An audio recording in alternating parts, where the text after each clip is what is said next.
ಇನ್ನು ಹಾಸನದಲ್ಲಿ ಕುಮಾರಸ್ವಾಮಿ ಮಿಂಚಿನ ಸಂಚಾರ ಮಾಡಿದ್ದಾರೆ. ವಿವಿಧ ದೇಗುಲ ಹಾಗೂ ಮೆಗಾ ಡೈರಿಯ ಘಟಕಕ್ಕೆ ಕೇಂದ್ರ ಸಚಿವ ಕುಮಾರಸ್ವಾಮಿ ಅವರು ವಿಸಿಟ್ ಮಾಡಿದ್ರು.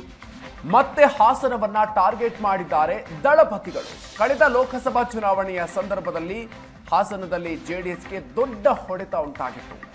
ಹಾಸನದಲ್ಲಿ ಲೋಕಸಭಾ ಸ್ಥಾನವನ್ನ ಜೆಡಿಎಸ್ ಕಳ್ಕೊಂಡಿತ್ತು. ಈಗ ಕಳೆದುಕೊಂಡ ಜಾಗದಲ್ಲೇ ಗಳಿಸೋದಕ್ಕೆ ಜೆಡಿಎಸ್ ಪ್ರಯತ್ನವನ್ನ ಮತ್ತೆ ಆರಂಭ ಮಾಡಿದೆ. ಪ್ರಜ್ವಲ್ ರೇವಣ್ಣಗೆ ಶಿಕ್ಷೆ ಪ್ರಕಟ ಆದ ಬಳಿಕ ಜೆಡಿಎಸ್ ಪಕ್ಷಕ್ಕೆ ದೊಡ್ಡ ಮಟ್ಟದಲ್ಲಿ ಮುಜುಗರ ಉಂಟಾಗಿತ್ತು. ದೇವೇಗೌಡರು ಸೇರಿದಂತೆ ಇಡೀ ಜೆಡಿಎಸ್ ನಾಯಕರು ಮೌನಕ್ಕೆ ಶರಣಾಗಿದ್ದರು. ಇದೀಗ ಹಾಸನದಲ್ಲಿ ಮತ್ತೆ ಜೆಡಿಎಸ್ ನಾಯಕರು ಆಕ್ಟಿವ್ ಆಗಿದ್ದಾರೆ. ಹಾಸನಾಂಬೆಯ ದರ್ಶನದ ಸಂದರ್ಭದಲ್ಲಿ ಜೆಡಿಎಸ್ ನಾಯಕರು ಒಗ್ಗಟ್ಟಿನ ಮಂತ್ರವನ್ನ ಜಪಿಸಿದ್ದಾರೆ. ಜೆಡಿಎಸ್ನ ಶಾಸಕರನ್ನ ಹಾಸನಕ್ಕೆ ಕರೆಸಿದ್ರು ಕುಮಾರಸ್ವಾಮಿ ಅವರು. ಹಾಸನಾಂಬೆಯ ದರ್ಶನದ ಮೂಲಕ ಎಚ್.ಡಿ. ಕುಮಾರಸ್ವಾಮಿ ಅವರು ಹಾಸನದಲ್ಲಿ ಟೆಂಪಲ್ ರನ್ ಕೂಡ ನಡೆಸಿದ್ದಾರೆ. ಈ ಮೂಲಕ ಮತ್ತೆ ಒಗ್ಗಟ್ಟಿನ ಜಪವನ್ನ ಪಠಿಸಿದ್ದಾರೆ. ಕಳೆದ ಲೋಕಸಭಾ ಚುನಾವಣೆಯಲ್ಲಿ ಜೆಡಿಎಸ್ಗೆ ಹಾಸನದಲ್ಲಿ ಭಾರಿ ಪ್ರಮಾಣದ ಹಿನ್ನಡೆ ಉಂಟಾಗಿತ್ತು. ಸ್ಥಾನವನ್ನೇ ಕಳ್ಕೊಂಡಿತ್ತು ಹಾಸನದಲ್ಲಿ. ಹೀಗಾಗಿ ಈಗ ಮತ್ತೆ ಆಕ್ಟಿವ್ ಆಗಿದ್ದಾರೆ ಹಾಸನದಲ್ಲಿ ಜೆಡಿಎಸ್ ನಾಯಕರು.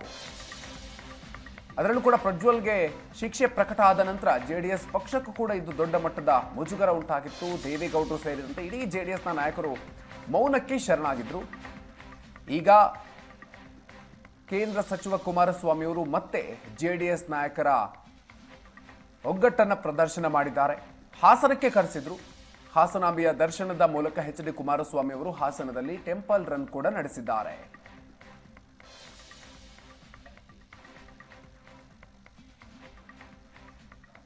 ಎಚ್.ಡಿ. ಕುಮಾರಸ್ವಾಮಿ ಅವರು ಹಾಸನದಲ್ಲಿ ಟೆಂಪಲ್ ರನ್ ಕೂಡ ನಡೆಸಿದ್ದಾರೆ. ಹಾಸನಾಂಬೆಯ ದರ್ಶನವನ್ನ ಪಡೆದ ಬಳಿಕ ಮಾವಿನಕೆರೆ ಬೆಟ್ಟದ ರಂಗನಾಥ ಸ್ವಾಮಿ ದೇಗುಲಕ್ಕೂ ಕೂಡ ಹೋಗಿದ್ರು.